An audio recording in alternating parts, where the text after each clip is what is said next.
discussion here today. I know that conservation subdivisions have been a topic that a lot of commissions have been interested in, so I'm really happy that we can cover this today. So yeah, you have just a few minutes if you want to grab your lunch or something to drink. We'll be starting right at noon, so feel free to get settled and then join us right back here at noon. I'll also just jump in here. Hi, everyone. Zach Brohinsky. I'll be one of the presenters today.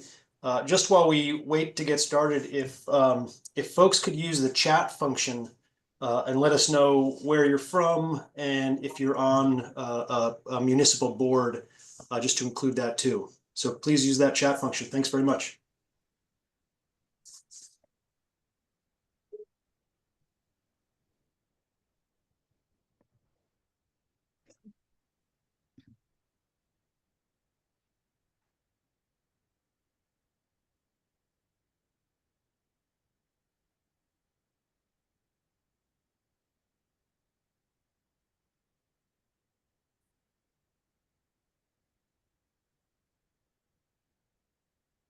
So I can see a lot of familiar names out there. So again, thanks for joining us. I think this will be a great discussion today. And just a couple more minutes and we'll get started. And as folks continue to jump on, we're just asking folks to use that chat function and let us know what community you're from, if you're staff, or if you're on one of the municipal boards to just include that too. Thanks very much.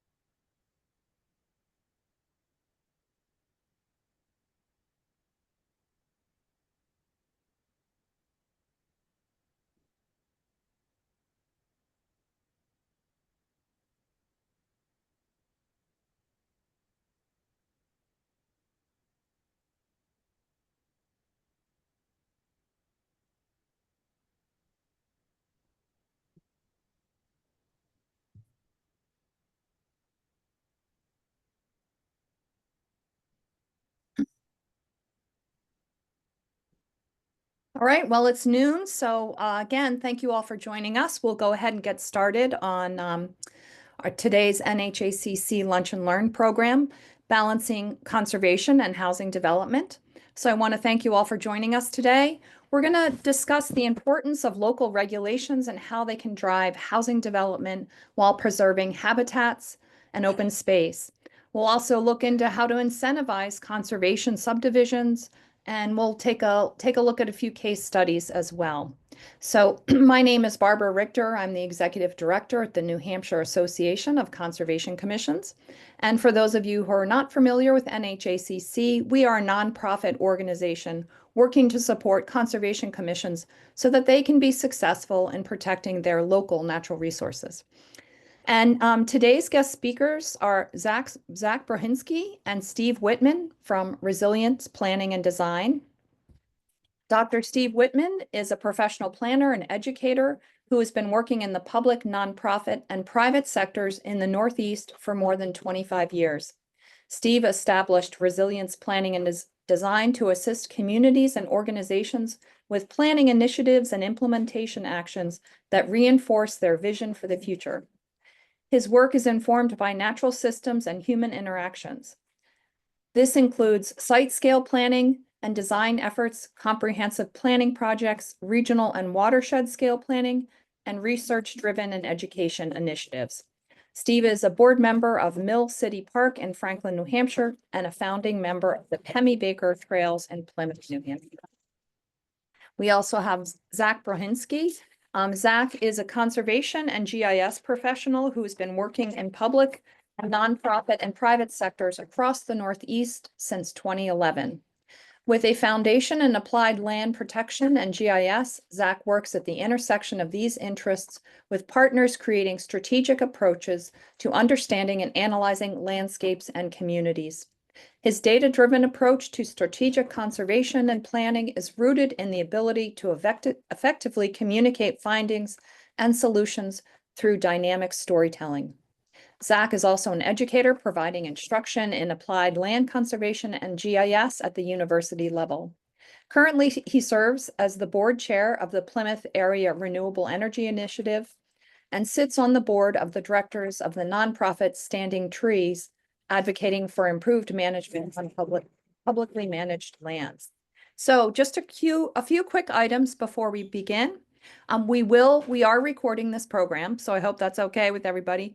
And I plan to send out the recording to everybody who registered tomorrow. And feel free to share this recording with anybody who you think might be interested, or with other Conservation Commission members or Planning Board members. We are asking everybody to remain muted during the program, and it looks like most of you are already muted, so thank you. This does ensure better quality for everybody, audio quality for everybody. And we certainly ask we certainly invite you to ask questions today. Since this is a large group, I recommend you ask your questions in the chat box that's at the bottom of your screen. That way we can all keep those at top of mind as we go through the program. And I'll be monitoring the chat box as we go for those questions. So feel free. And if we have time at the end, we might be able to do some hand raises and ask questions directly. But for now, just keep using the chat box. And so now I'd like to welcome Steve and Zach to the program.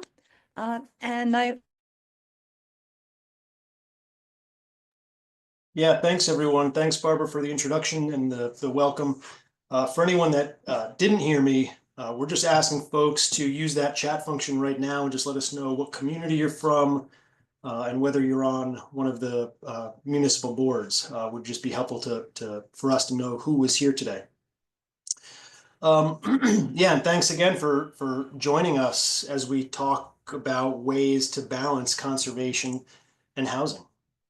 So before we get into it, as Barbara said, I'm Zach Brohinsky. I'm joined by Steve Whitman. We are part of Resilience Planning and Design, municipal consultant. We're based in Plymouth, New Hampshire, but we work with towns and cities across the state and New England on long-term planning efforts, ranging from, perfect for today's conversation, conservation and open space planning, all the way to housing initiatives. We really work on all aspects of municipal planning and needs, from full master plans to more specific efforts like housing regulations. As Barbara said, I have a background in land conservation. I worked for a land trust in central New Hampshire for about 10 years. Steve has 25 plus years of municipal planning experience. A quick agenda for our conversation today. We'll outline the major issues before talking through a few tools for solutions that municipalities have to begin addressing these really large and complex issues.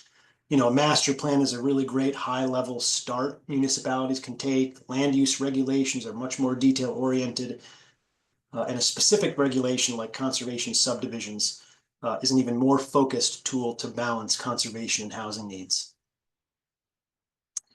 So what are the issues? The first one that you're all likely aware of, considering this is hosted by the Association of Conservation Commissions, is natural resource protection and conservation. We're all probably, pretty well versed in why these are important, but they are critical for preserving the state's wildlife habitat, supporting our state and local economies, and providing well-being for ourselves and other residents. So the state has a lot of water resources, for example.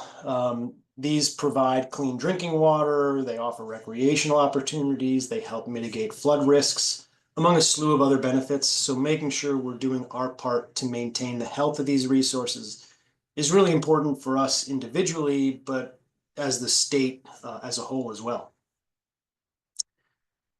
Diverse ecosystems that support plant and animal diversity and the habitats they require. Again, it's important for municipalities that they have the resources to protect them. The landscapes we're all likely aware of, the forests and wetlands and fields, they all play a role in whether it's sequestering carbon or, absorbing impacts from natural hazards. But again, protecting those resources makes our towns, our cities, and our state more resilient to a changing climate. A big part of our state's economy is based on tourism, agriculture, and forestry.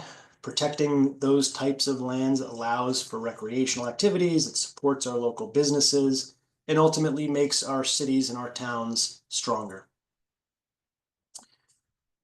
For those of us that are fortunate to live in New Hampshire, we all benefit from those natural lands because it improves our quality of life. You know, I have a 4-year-old son, and I want him to have access to these places and enjoy them as much as I do. So these places make all of our lives better. So I'll pass it over to Steve now to talk through the next issue. All right, thank you, Zach.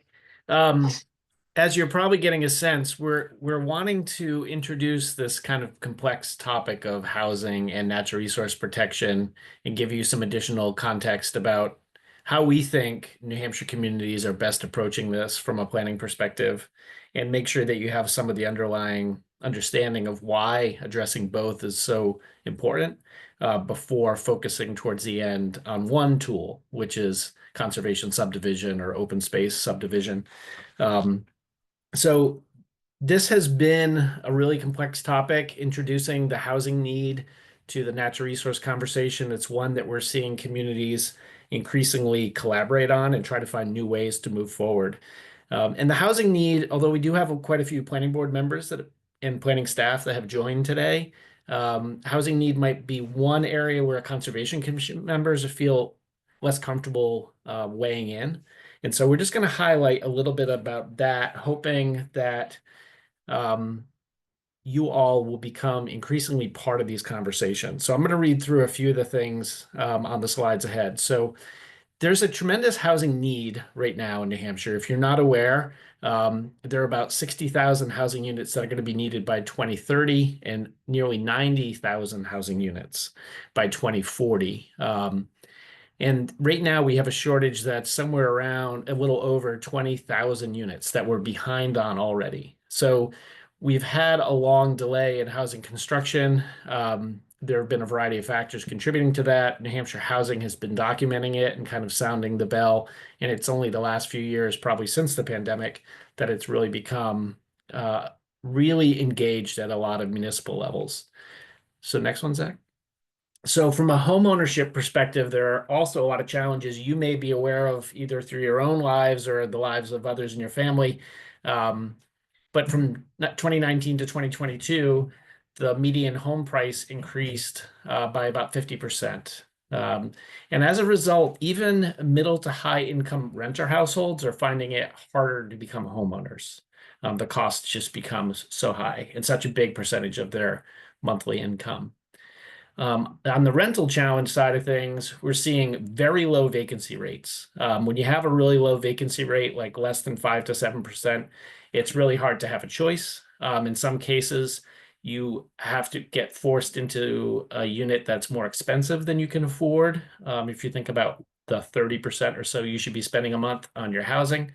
And what we're seeing is higher income renters can actually go beyond the affordability level, and they can push out or outcompete lower income renters. Next, Zach. As far as housing affordability, rent and home price has increased much more than wage growth in New Hampshire. This is probably not news to a lot of you that have been watching this. And so we're seeing sales prices rising 111% and rents increasing 94% over the last 20 years. And meanwhile, income has increased only about 73%. And then demographics of New Hampshire, we continue to become an older state. We continue to become an ideal place to age in place. I know that is my plan, and it may be the plan for some of you. So as we become an older state and become a state with fewer children per household, we are now seeing a need for additional housing supply. So to give a bit more context to what Steve just shared, New Hampshire Housing developed some figures that are pretty staggering, and these figures don't include the shortage that Steve just said that we already have. So by 2030, there's an estimate of a need of nearly 60,000 housing units, but an anticipated 52 and a half housing units to actually be added. So that's a net negative of nearly 75 housing units, 7,500, excuse me, housing units by 2030. So that's nearly 3,000 fewer ownership units and nearly 4,500 fewer rental units actually being added by 2030. If we go out even further to 2040, the estimate of units needed is more than 88,000, with only 74,000 actually being added. And again, that's a net negative of almost 14,000 housing units by 2040. So that's more than 5,000 fewer ownership units and 8,500 fewer rental units being added out to 2040. And bear in mind, this chart here shows the distribution of housing types in the state. So when New Hampshire is estimated to have a net negative of 14,000 housing units by 2040, we also need to be thinking about getting the right type of units when we actually do build them. So hopefully this gives you an idea of the gravity of the issues we're contending with. The question is, how do we balance these two things? On one hand, we have something like the State Wildlife Action Plan saying that residential and commercial development was the highest ranking threat to species and habitats. But on the other hand, we have an estimated 14,000 housing unit shortage by 2040, not including the shortage we already have. So how the heck do we balance these two issues? I have ideas on how the heck we balance. Steve, for the answer. So what we wanted to talk about today as a lead in to talking about conservation subdivisions and open space subdivisions were some of the tools that you have at your disposal. And because we have such a good collection of Conservation Commission members and Planning Board members and staff, probably a lot of these are not new to you, but we want to make sure that everyone's engaged in the conversation and sees where they have the best opportunity to leverage some of these tools. So we want to give you a little bit of background. When it comes to the plans, the policy documents in our municipalities that guide land use regulations, that guide future development and redevelopment activity, the master plan is the one that gets the most attention, and we want to focus on quite a bit today. There are, of course, other plans and studies that feed into the master plan or can be the byproducts of a master plan. And then we want to talk about the land use regulations that are supported by those policy documents and that do the guiding. And then we want to talk more specifically about conservation subdivisions. We'll share an example from a community we've been working with closely this year, and we'll touch on highlight some others, possibly if time permits, or we can get into it in the Q&A. So Zach, let's go to the next one on master planning. So we wanted to encourage all of you, especially if you're Conservation Commission members, to get a copy of your existing master plan, to get up to speed on what it covers related to natural resource protection and housing policy and housing need. And if you have a new master plan initiative underway or starting in the near future, to become engaged in that process. So master planning typically addresses a wide array of issues, right? So it addresses housing and transportation, the land use pattern of the community, the infrastructure needs, natural resources and open spaces, and others. Increasingly, it's addressing energy and community resilience and in creative ways. And so this is an opportunity to capture what we know about housing needs in our communities that are specific to the places that we're living, and the natural resource issues and opportunities, the level of conservation that's been put into place over time, the areas that are most threatened or most special that deserve protection that hasn't happened yet. And then whatever we can have in there becomes the basis for the regulatory guidance or regulatory changes we want to make in the future. So this planning process is really important that it involve as diverse an array of citizens as possible. It's usually the focus of the planning board. It's their duty to adopt the master plan. In some communities, there's actually a committee, which are planning board members and others. Milford, there's some Milford folks here. They have a master plan committee. Rye recently had a master plan committee. I know Kim's on. And so there are some examples where they've pulled in a bunch of people with different perspectives to be part of the guiding force. But whatever approach is used in your community, this is a place to get involved, to make sure that the facts are there for you to base your decisions, and that there are some policy actions articulated that both address natural resource concerns where appropriate and housing needs. Zach, before I move on from master plans, anything I've missed that you want to add? No, I don't think so. No, other than one thing that just jumps to mind, because we've got these two examples on the screen, is, these things often look different they are unique to the communities, regardless of the size, the population. Sometimes I think it's common for smaller populated towns or less populated towns to think maybe this might not be needed.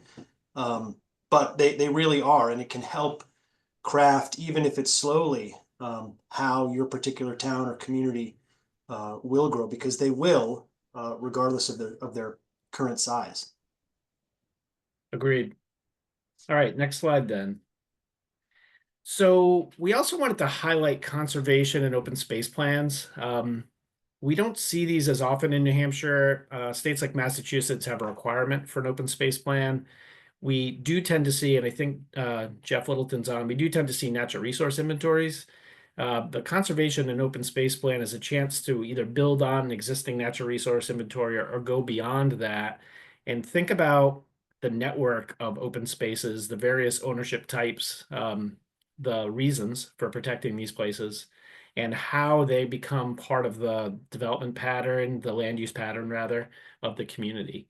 And what we're trying to get at is, how do we have an opportunity to think about both at the same time? Areas that are most appropriate for development and that have the infrastructure to support that development, and areas that are critical for future protection, for the ecological and recreational reasons Zach mentioned earlier. So we mentioned these, they can come before a master plan, inform a master plan, or in some cases we see them as the implementation action from a master plan. The Preserving Natural Dover was just adopted. When we worked on that, that's actually a chapter of the master plan. It was a really detailed analysis of their existing open space network and a prioritization of areas to protect going forward. And so their priorities for water quality and other identified important natural resources were maybe different than what another community would be, and they're a much more developed community overall. In Portsmouth, they really were prioritizing the fact that a lot of areas are forecast to be underwater, and that other areas of the community, from an equity perspective, didn't have easy access to open space. So even if they had affordable housing, there wasn't open space in those neighborhoods. So there was equity and community climate change challenges that were kind of the focus of that one. All right, Zach, let's go to the next slide. So regardless of what plan you're working on or what plans you have access to base your future regulations on, we're now seeing that not only master plans resulting in open space plans, Stratham just did an open space plan, but we're also seeing all these housing plans. So the Housing Opportunity Planning Grant program that some of your communities have participated in has generated a tremendous amount of data and understanding about housing types and housing locations in our communities. And so if you're on a conservation commission and your town is planning for housing, it would be really helpful if you could look at that housing plan and weigh into this process. At the end of the day, although there are non-regulatory things we can do to preserve land or to build housing units for folks, some municipalities are now doing that, actually creating housing for municipal workers. There's an opportunity to craft land use regulations that will help with this balance. And that's where we want to get into the discussion about the conservation subdivision tool as one strategy. Zach, we'll go to the next one. So when we think about land use regulations, to take a step back before we talk about conservation subdivisions specifically and our example from Jaffrey, the intent of a land use regulation is to direct development activity to what to talk about the location where things would happen, to even incentivize locations that are most appropriate, to talk about the mix of uses in those locations, the density of development, and potentially open space requirements even in areas that are more developed. And I guess for Conservation Commission members, I'd like to encourage you not to be afraid of weighing into these conversations and not to be afraid of things like density. Zach and I are working with the town of New London. They have in their master plan, which we didn't work on, but their master plan highly acknowledges the focus of development towards their village. The desire for a walkable mixed-use place with a variety of uses and a higher density of development. And a lot of that is to take pressure off some of the more rural areas of the community.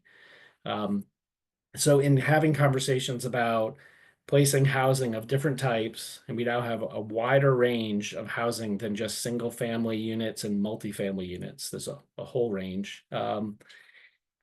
In having those conversations, we can talk about how best to balance where we have density and how we can have some spaces between places. How can we have spaces between our villages and our downtowns that aren't covered by development? And so it becomes a much more exciting conversation for us as planners, of course, because we like to talk about all, not just focus on one or the other. So with that, with knowing that we can direct density, the location and mix of uses, and open space requirements, I will hand it back to you, Zach, to talk a little bit about what open space developments and cluster and conservation subdivisions are. Yes, so what is an open space development? And you've heard us use the term interchangeably: cluster development, conservation subdivision. These are terms that are used interchangeably. They kind of mean the same thing. Some communities call them different things.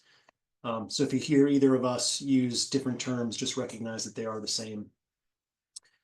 These are a planning approach that ultimately concentrates the residential development on a section of a property while leaving the remaining property as protected open space. The goal of these is to balance the housing needs while maintaining some level of environmental and natural resource protection.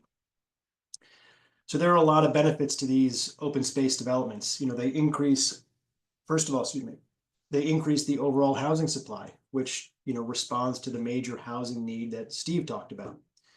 They also have the potential for smaller and less expensive housing types, which we've seen the inverse or the opposite happen over the past number of years. They offer an opportunity to preserve larger areas of open space, which again directly responds to the major issue I talked about. And for anyone that knows of an OSD or a cluster development, they really can do that. They are shown to be effective at preserving natural resources. The development footprint is reduced and minimizes things like impervious surfaces and site disturbance, reduces the cost of construction for developers and ultimate maintenance. They can protect views that community members oftentimes enjoy. They provide opportunities for recreation and habitat connectivity through those open spaces. And you can also start thinking more broadly about recreation and connectivity to supporting lands around those OSDs. And lastly, they offer flexibility to municipalities and developers that can help them handle some unique site characteristics. So taking things into account like steep slopes and wetlands or wildlife corridors. So really they can be a really helpful flexibility tool. So there's a lot of benefits to OSDs or conservation subdivisions. I think I'm going back to you, Steve, here. Sure. So open space developments, typically there's a minimum lot size. In some communities, it's 10 or 20 acres that they would want you to have in order to consider the layout of an open space development. Often there's a percentage of conserved land. We're seeing it range from 40% set aside as conserved land to as high as like 60% in some cases. Now the community can state that as a de facto that must be set aside, or you could start with a lower number and incentivize land to be set aside. So you could encourage people for setting aside more land. You can encourage them to set aside more land and give them a trade-off of additional housing units or something like that to encourage that good behavior. All right, so in open space development, how it works. This is just going to run through an example. We have a 30-acre lot.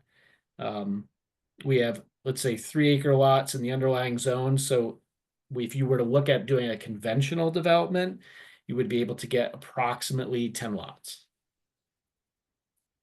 And so we have an opportunity, rather than spread the 10 lots across the entire balance of the property, to actually set aside natural areas. And there are a couple ways we can guide communities to do that. One of them we can circle back to is called the 4-step design process. It's something we've worked with a couple communities on. But in either case, what we're trying to do is identify the areas that have the highest value natural features, are adjacent to other conservation land or other open space areas, to think about areas for public access, and then to cluster or group the housing and the infrastructure on a portion or portions of the property. So we're having less overall impact. We're spreading out the infrastructure less. So we're keeping the cost lower, which is usually what attracts the developer to liking this alternative. And it does give us a chance, not a guarantee, with just open space development, of some more affordable units. In this picture, you can see also the 2 little red units. Those would be additional bonus units. Not every community that does this allows for a density bonus. In this case, we showed a 20% density bonus for 2 additional lots, because let's say the balance of the land that was protected. And you could have other incentives that are important to your community. Energy efficiency of the units, affordability of the units, mix of units. They don't have to just be single family. They could be single family duplex. In some cases, there are some multifamily units mixed in. I believe Watson Woods in Exeter has a couple multifamily buildings, and I know there are folks from Exeter on here. And then if you were to have 40% or greater of the lot set aside as open space, there may be, as I said, bonus units for that. Am I doing this one too, Zach? Your name is associated with it, but I'm happy to jump in if you want me to. Oh, let me try. I like Go this for one. it. Yeah. This So is number one. this came out of a project in Western Massachusetts nearly 30 years ago or so, changing the Connecticut River Valley. So this is open space developments, conservation subdivisions have been talked about for a long time. We have a handful of communities in New Hampshire that have had lots of really good experience with it. We have a lot of communities with regulations on the books that haven't necessarily been used, either because they don't see much development pressure or they don't have developers in that area that see the benefit. But you can see here that on the left, we have the 30-acre property, farmhouse, farmland property along a main road. And if it was conventionally subdivided on the right, we would probably see a new road put in and a very suburban style of development. Houses dropped into the field, something we've seen in a lot of places, as well as houses cut into the woods on the far right. So a lot of units spread out across the balance of the property. Next, Zach. An alternative, which is hard to see probably on some of your screens, the open space development. Zach's using his cursor to show the bottom of the picture on the right and the right side of the picture on the right, and the top of the field on the picture on the right. Those 3 areas, they have grouped the units. So they have 3 smaller roads. The units are clustered together. They're placed within the wood line, leaving the farm field open. So preferable for a lot of reasons, and just as a means of showing you how the open space development regulations guide the applicant to think about placement of units and infrastructure on the land different than a conventional development. All right, Zach. This one is mine.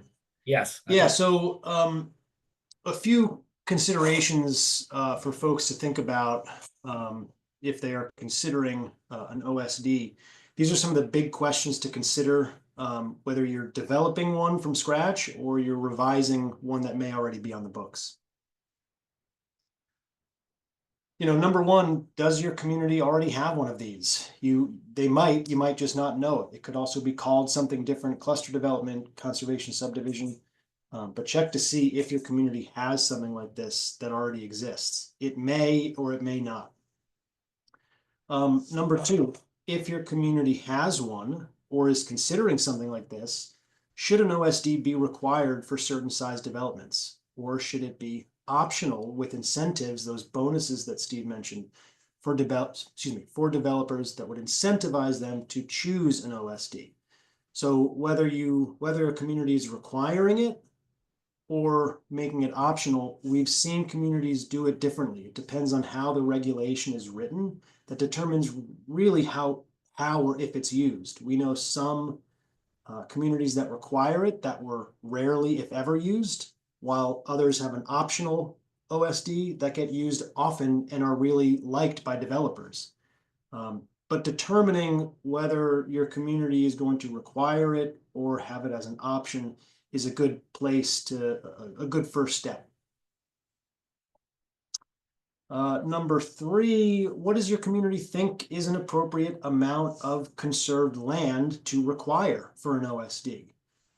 Again, this changes based on the community. We've seen it, I think, I've generally seen it somewhere starting in the 30 to 35% range, up to 50 or 60% of the property.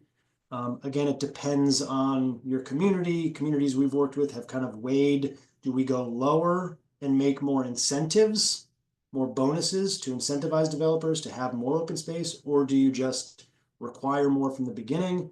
It's a give and take that your community would have to consider. Lastly, what do you think about those different density bonus categories that would incentivize developers? Again, there could be density bonuses to increase the amount of open space. There could be a bonus for workforce housing. There could be a bonus for efficiency, energy efficiency. There could be a bonus for allowing public recreation. These types of creative bonuses can be really effective sort of carrots that are dangled for developers to think, how can they maximize the space themselves? So we do have a quick case study of a community we worked with to revise their existing open space development regulations. So Jaffrey, New Hampshire, who there may be some representatives here with us today. So to start, Jaffrey had an OSD on the books, but it was almost never used. So the town approached us and said, look, we want this to be a more effective tool. We understand the housing crunch in our town. We want to do our part to try and get to begin balancing those housing and conservation needs. So the town decided to require, it was already required, they continued to decide to require the open space for larger developments, but they did want to allow for an option for conventional subdivisions in certain situations. So sometimes a conventional may end up making more sense, but they wanted to require OSDs, but allow sort of a check valve for conventional subdivisions if in certain cases it does make more sense. And that gets back to that flexibility that I mentioned earlier. Jaffrey set an amount of protected open space at 40% of the total acreage. So again, we've seen some communities as low as 30%, and they can incentivize more. We've also seen communities requiring up to 50 or 60%. Jaffrey did consider lower and higher. They ultimately settled on that 40% number as permanently conserved open space. There's this reference to primary and secondary conservation areas. If we have time, we can jump back into that, but I'll skip that for now. As far as the bonuses, Jaffrey set an immediate 20% density bonus to all open space developments. So when a developer goes down this road, they immediately get an additional 20%. So example, if a developer had a plan for 10 units, they work through the OSD, they immediately bump up to 12 units, that 20% increase. And again, that's an initial and immediate 20%. Whoops, sorry about that. On top of that, they also had a number of other bonuses, including one for affordable housing or affordable workforce or senior housing. They had one for increasing the amount of open space. They had another for offering public recreation, another for locating the open space area next to existing conservation land. So they have some pretty creative bonuses there to add some incentives for those developers. So these hopefully give some idea of again, those creative bonus options that do exist. And so with that, hopefully this has been a fairly helpful, although high level discussion that introduces you all to these big issues at hand between how we balance conservation and housing. While they are sometimes seen as competing or diametrically opposed perspectives, there are ways that these can work together. And hopefully we've offered some ideas of some solutions and tools to begin addressing them. Again, Steve mentioned the master plans, land use regulations, and a more detailed and focused idea or example of OSDs. But communities do have a number of ways to begin addressing these pretty complex issues. Zach, before we go to Yeah, Q&A, I just want to mention a resource that I don't think we've mentioned yet in our time is the New Hampshire Housing Toolbox. The New Hampshire Housing Toolbox available online, and there it is. The cluster housing piece is what we highlighted here, but there are a bunch of other regulatory pieces that may be worth looking at. And so we tried to provide a couple of resources to get you started on this path. We're also looking at the Q&A here. It's fascinating. I wish we had the whole afternoon. We need like office hours. But I think Nancy's going to help us go through. I flagged a couple of questions after Nancy gets us started on this. Barbara, rather. Sorry, I just noted one of Nancy's questions. So back to you, Barbara. Okay, great. Yeah, we do have a long list of questions, but I think we should be able to get through them. So one of them was concerned about how do you expect to control development when the state legislature keeps introducing bills to prevent local communities from controlling development? So many people might not know, but there are a few bills out there that are limiting towns' ability to, have some of these local ordinances. And I guess Steve and Zach, if you have a take on that. I will be a good friend to Zach, and I will take this one. I knew it was going to come up. Yeah, if you haven't been paying attention, this is like the most pieces of legislation that are related to land use and zoning that I've ever seen. And some of them are moving further along than I ever thought they would. When the dust settles and we see what gets approved, there will likely be some loss of local control. There will likely be some zoning legislation that passes that will require towns to make some changes to their zoning. For now, until we know what that is, we're continuing to work with communities through their master plans and zoning changes and through their housing opportunity planning grants to decide what's best for them. I don't think there's going to be a scenario where open space development or conservation subdivisions is not a tool for you. I don't think there's going to be a scenario where focusing some density in your downtowns and villages is not going to be. But there may be some scenarios where large lot zoning is not the best path forward anymore. So we'll have to wait and see. I know the New Hampshire Municipal Association has come out with a number of articles about these changes and their stance on it. Right, and we can link to some of those. I think there was Senate Bill 84. There's a couple that we've been following as well, and we can include those links in the follow-up email here. And so let's see. What are the assumptions about housing units needed and who determined these? So we're fortunate we have New Hampshire Housing here. They've been tracking this for a long time, and the regional planning commissions around the state each did a regional study of the housing supply and forecasted housing needs going forward. So that's the broad brush understanding, either statewide or regionally. What we found is when you dig in locally into a housing needs assessment or any kind of analysis, you often determine a slightly different rate of housing units that you're behind on and types of housing you may be lacking. And it's different community to community. We were in Milford last night. Milford has a higher percentage of multifamily units than some of the surrounding communities. We'll be in Brentwood doing a housing forum next week, and they have a much higher percentage of single family, very low multifamily. And so in both communities, they're looking at who's being served, who's not being served, and if there are seniors looking to downsize or young professionals looking to buy into the community, what are their options? So it really becomes a local conversation. Local data is the best the best thing, and then engaging with residents to understand the existing needs and the barriers, and identify ways forward that are going to meet other competing needs of the community, like natural resource protection. Okay, great. So there were a couple of the questions regarding population, but does the current financial incentives for housing development mostly favor medium, high income housing solutions? Does the current financial incentives for, Yeah. I would say it depends. I would say right, in a lot of cases there aren't financial incentives. We're seeing if the market dictates, the market will build expensive homes. So in a lot of places, we're seeing new home prices at 750 or above, especially closer to the seacoast, they go even higher.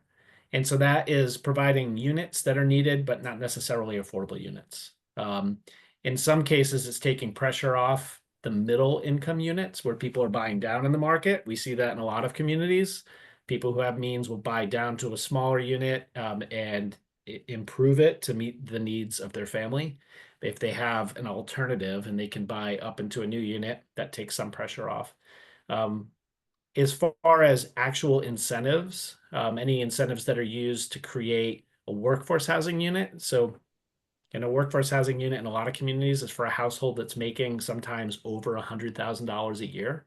That's workforce housing. For a lot of my adult life, I would have qualified for workforce housing as a professional planner and a wife who was a teacher, who together made less than $100,000 a year. So in those cases, if there's workforce housing units and there are some incentives, they are to a specific area median income target. And so it gets complex really fast for the conversation today. right, right. All right, here's another question about smaller rural towns. How do they address so many of these issues? A master plan was done in our town a few years back, but it seems there's no team or entity tracking how we're doing, especially with housing. So I guess, implementing those master plans can be a challenge for smaller communities. Yeah, we've been advocating for implementation committees. I know Jason Bashand is on from Hampton. They're one of the early adopters of an implementation committee for implementing the master plan. So actually having a group of folks who are charged with that. So even in a small town, I think that could be effective, especially if it helps add some capacity to what the planning board has to do. If the planning board's fairly busy or as a smaller planning board struggling to get members. So implementation committees are pretty popular in other states and pretty new to New Hampshire. So that's one thing. But we're seeing some fairly small rural towns address the housing issue. We worked 2 years ago with Lancaster, New Hampshire in the North Country, and we've seen other consultants working with other small towns. Okay, some good advice there. Let's see, in the open space developments, what is to prevent a municipality from deciding to develop the conserved areas later on? Zach, I'll that's jump, you. I'll jump in with that one. You're noticing a clear distinction of our approaches or expertise. Yeah, so oftentimes, as part of the OSD, there could be a requirement that the remaining open space needs to be permanently conserved with an easement. So sometimes that you then need to think about drafting an easement. Someone needs to hold that easement, whether the municipality holds the easement or a third party, a private land trust holds an easement. So there are ways to ensure that the remaining open space land is no longer developed. Oftentimes an HOA can be created, and it is written into I don't know if it's a charter of the HOA, that the remaining open space will not be subdivided or developed. So there are a couple of checks and balances to make sure that that remaining open space is not developed any further, and a couple of options. Right, that definitely is can be an issue for conservation commissions to make sure that that land is permanently protected and used properly and monitored. There are challenges moving forward to make sure it's monitored and somebody is kind of keeping an eye on it moving forward. Okay, let's see. Can I address, there's a question from Bill about second homes. Sure. Yeah, jump in. if you see So something that we've makes sense. encountered this in a couple communities this year, New London and Moulton Borough, and I would say Meredith. And I know there are a few folks from Meredith on here. And each community's kind of wrapping their heads around it in different ways, and Holderness may take a different angle on this as well. In a lot of cases, the second homes or the vacant seasonal homes are part of like the history of the community, as part of the tourism legacy of the community, as part of like how that community became a place. Often it's part of multi-generational experiences in the community. And like we hope that doesn't change if that's part of the fabric of that community. A lot of cases, those units just are not available to be part of the housing solution. And so we need to look beyond them and look at where new housing units could be constructed and supported in a way that won't detract. So in Moulton Borough, they're looking at ways to both focus development in a series of village density development areas. So along Route 25, places they've already identified in their zoning. And so how do you incentivize and identify types of units where you could focus them in areas and create places that are a mix of uses and are walkable and have some affordability and appeal to different types of households, as well as some kind of a open space or conservation subdivision for new development away from the lakes. So that's what they're looking at. New London's looking at a series of different things, but in both cases, although they may have some concern about the spread or increase of short-term rentals, they don't particularly have concern about the fact that there are secondary or seasonal housing units within the community. Okay, great. We do have a fair amount of questions about that, the open space development, kind of the set aside, and what have been some successful ways to protect that? Towns that have identified those conservation focus areas. Hold on a second. So the homeowners associations can be difficult to deal with, and town ownership isn't always desirable or feasible. So it is tricky. Again, I mentioned, moving forward, it has to be monitored. And what success have you seen with either, maybe a particular homeowners association and how they deal with it, or maybe town owned, town's involvement in ensuring that long-term protection? Yeah, the stewardship and management of those open spaces, as you said, Barbara, is a tricky situation. And ultimately it comes down to whose responsibility is it to steward and manage the property. And so there are times where the setup works well. There are times where it's a bit more complicated. So while HOAs can be tricky, in many regards, they can also work well. I think what we've seen is oftentimes there can be a partnership with the municipality and the land trust. So if the municipality holds the easement, can you work with a regional land trust to help with some of the monitoring efforts, or vice versa? Can the land trust hold the easement and the municipality help with monitoring? So I think trying to think about some creative partnerships can be effective tools at that. And I think, yeah, I'm just trying to track some of these questions too. I think that starts to help answer some of the successful mechanisms. Steve, if you have other ideas. No, I think you Let me covered it. I know. think some communities tend to see deed restrictions and homeowners associations kind of as the path forward, and may have a harder time getting conservation organizations to be the primary easement holder. And then some towns, like we're working with Barrington right now, they just updated their conservation subdivision regulations. They've had them in place for a long time. They have quite a number of successful conservation subdivisions. It's been the preferred option for developers. It's not been a requirement, and it has no incentives. And so what they've been enhancing were really kind of the design of them to make sure that the developed areas are broken up by open space, that they're more buffered from the road so you don't see the development as much. Because they are clustered together, to some people, they can appear more suburban when you see the houses are smaller lots and closer together. So they're trying to address some of that. What they prefer in Barrington is for the land to be managed, overseen by the town. And so the Conservation Commission is very involved in that process. It does create a stewardship responsibility, a monitoring responsibility long term. And so now they're kind of grappling with the finances of that to think about how best to ensure that's funded well going forward. But that's another option. Right. Yeah, Right. having that funding, the ability to kind of have set aside money to continue stewardship and monitoring would be a great way to, again, partner with the Conservation Commission to make sure that happens. And that's part of, can I just jump in there, Barbara? Yep. That's one benefit to an HOA is you can have a designated monthly or annual payment into a stewardship fund for the HOA that either gets paid out to the town or to someone else to make sure that work is getting done. So that's one benefit of an HOA.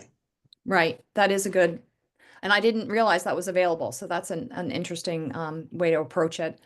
And, perhaps if the Conservation Commission ensured that the monitoring happened and then they could hire someone Right. or get an intern or somebody to monitor it, knowing that there is some funds available, that would be a good way to kind of ensure that's happening, but not necessarily taking on that full responsibility. Okay, a couple more questions about conservation commissions and planning. So can you speak about how conservation commissions can work more effectively with planning boards? I was just reading Nate's question. I'm glad you grabbed that. No, I think it's a great question, Nate. And the biggest thing is communication. So in some cases, we see towns who have a member of the Conservation Commission sit on the planning board. Having members sit on other boards and attend other board meetings is the best way to stay up to speed on what's going on. And so even between master plan cycles or land use regulation cycles, just monitoring the type of development activity, understanding the issues that both the Conservation Commission and Planning Board are dealing with on an annual basis, that communication between land use boards is really important. And it goes beyond those two boards. There are a lot of reasons why Zoning Board of Adjustment and other boards can inform what everyone's doing. So I would say just setting up formal lines of communication, and if attending meetings is not always a possibility, like at least monitoring agendas and minutes and checking in quarterly or something like that, so that you can see what's coming up and how you can bring your expertise to that. Awesome. Okay, well, there's a good question from Jeff as well. How may this concept be applied to towns that have identified conservation focus areas as part of their NRI or conservation plan?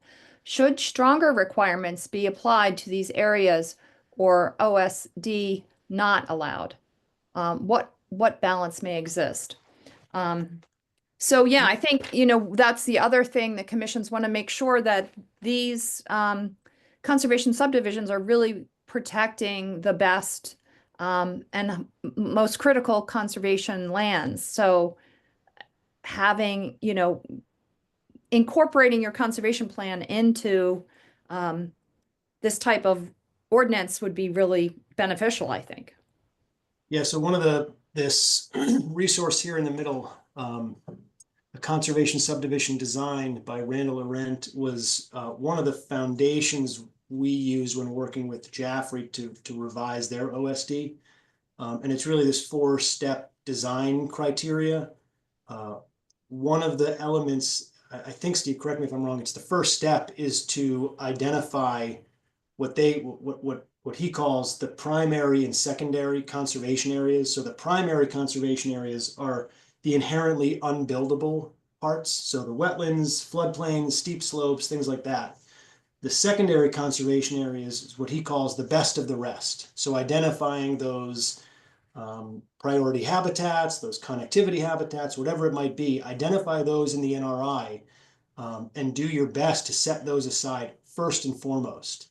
And then start crafting the subdevelopment, the housing development around those elements. So identifying them first in the process is critical, and working the development around them. Yeah, and I would just add to what Zach said in response to Jeff. In Barrington, where they've now adopted the 4-step design process in their zoning, so the applicant has to follow it. It's not something that can be easily waived. After step 1, the primary and secondary, they are encouraged in the subdivision regulations to then meet with the Conservation Commission. And so we, in a work session between the Planning Board and the Conservation Commission, we kind of workshopped these different ideas, and Conservation Commission said, wow, wouldn't it be great if after they've analyzed their site and they've identified the areas Zach just talked about, they came and met with us and we could inform them then to what degree they'd nailed it or they could make some adjustments before they go and then place the roads and houses on the balance of the property. So it'll be curious to learn from that and see how that goes with the first few developments that pass through the process. Yeah, that sounds like an excellent way to incorporate all those questions. Now, can we send along Jaffrey's ordinance as a resource to this group as well? Yeah. Because I think that would be really helpful to see it, actually in print.